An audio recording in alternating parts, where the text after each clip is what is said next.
नमस्कार साथियों, मेरे YouTube channel politics quiz and practice में आप सभी का स्वागत है।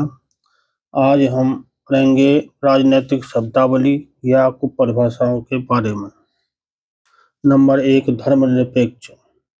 यह धर्म के आधार पर किसी भी प्रकार का भेदभाव नहीं किया जाता तथा सभी धर्मों को समान रूप से देखा जाता है।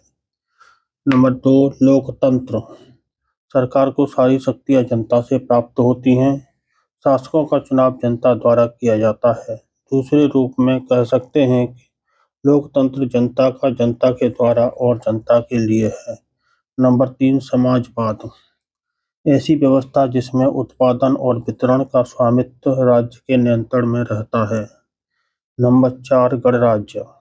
इसका मतलब यह है कि राज्य का अध्यक्ष एक निर्वाचित व्यक्ति है जो एक निश्चित अवधि के लिए पद ग्रहण करता है। नंबर 5, अध्यादेश। जब संसद का अधिवेशन नहीं चल रहा हो और किसी विशेष उद्देश्य के लिए कानून की आवश्यकता हो तो राष्ट्रपति अध्यादेश जारी कर सकता है। इस अध्यादेश का प्रभाव संसद द्वारा निर्मित कानून जैसा ही होगा। नंबर 6, प्रश्नकाल। जब संसद की कार्रवाई शुरू होती है उसके शुरू का पहला घंटा सामान्यतः प्रश्नकाल कहलाता है। नंबर 7, शून्यकाल। संसद के दोनों सदनों में प्रश्नकाल के ठीक बाद के समय को शून्यकाल कहा जाता है। शून्यकाल का लोकसभा या राज्यसभा की प्रक्रिया तथा संचालन नियम में कोई उल्लेख नहीं है। नंबर 8, सदन का स्थगन। स्थगन द्वारा सदन के कामकाज को विनिर्दिष्ट समय के लिए स्थगित कर दिया जाता है। नंबर 9, अनुपूरक प्रश्न। सदन में किसी सदस्य द्वारा अध्यक्ष की अनुमति से किसी विषय पर दिए गए जवाब का स्पष्टीकरण के लिए अनुपूरक प्रश्न पूछने की अनुमति प्रदान करता है। नंबर 10, विघटन। केवल लोकसभा का ही विघटन हो सकता है, इससे लोकसभा भंग हो जाती है। तारांकित प्रश्न। जिन सवालों का जवाब सदस्य तुरंत सदन में चाहता है उसे तारांकित प्रश्न कहा जाता है। नंबर 12, अतारांकित प्रश्न।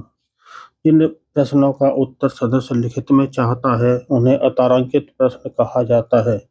नंबर 13, स्थगन प्रस्ताव। स्थगन प्रस्ताव किसी लोक महत्व के मामले पर पेश किया जाता है जब ये स्वीकार कर लिया जाता है जब लोक महत्व के कार्य के लिए सदन का नियमित कार्य रोक दिया जाता है। इस प्रस्ताव को पेश करने के लिए न्यूनतम 50 सदस्यों की स्वीकृति जरूरी है। नंबर 14, धन विधेयक। संसद में राजस्व एकत्र करने या अन्य प्रकार के धन से संबंधित विधेयक को धन विधेयक कहा जाता है। धन विधेयक केवल लोकसभा में ही पेश किया जाता है। धन विधेयक को पुनः विचार के लिए राष्ट्रपति लौटा नहीं सकता। नंबर 15, विनियोग विधेयक। विनियोग विधेयक में भारत की संचित निधि पर भारित व्यय की पूर्ति के लिए धन तथा सरकार के खर्च के लिए अनुदान की मांग शामिल होती है। भारत में संचित निधि में से कोई भी धन विनियोग विधेयक के अधीन ही निकाला जा सकता है। नंबर 16, अविश्वास प्रस्ताव। यह प्रस्ताव लोकसभा या विधानसभा में विपक्षी दलों द्वारा लाया जाता है। दरअसल ये सब प्रस्ताव सत्तारूढ़ पार्टी या गठबंधन के बहुमत की परीक्षा होती है। अगर ये प्रस्ताव पारित हो जाता है तो मंत्रिपरिषद को इस्तीफा देना पड़ता है, सरकार गिर जाती है। नंबर 17, पदेन। पद धारण करने के कारण। नंबर 18, निषेधाधिकार। मुख्य कार्यपालिका द्वारा सोच विचार के बाद किसी विधायी अधिनियम पर अपनी स्वीकृति। ऐसा करने से अधिनियम कानून का रूप नहीं ले पाता। नंबर 19, निंदा प्रस्ताव। सरकार की गलत नीतियों की आलोचना करने के लिए संसद के किसी भी सदन में निंदा प्रस्ताव लाया जा सकता है। Number 20, bulletin. वह संसदीय प्रक्रिया जिसमें सभी मांगों को नियमित तिथि तक नहीं निपटाई गई हों बिना चर्चा के ही मतदान के लिए रखा जाता है। Number 21, caucus. किसी राजनीतिक दल अथवा गुट के प्रमुख सदस्यों की बैठक को कॉकस कहते हैं। इन प्रमुख सदस्यों द्वारा तय की गई नीतियों से ही पूरा दल संचालित होता है। नंबर 22, सचेतक। राजनीतिक दल में अनुशासन बनाए रखने के लिए सचेतक की नियुक्ति हर दल द्वारा की जाती है। नंबर 23, निर्वाचक मंडल।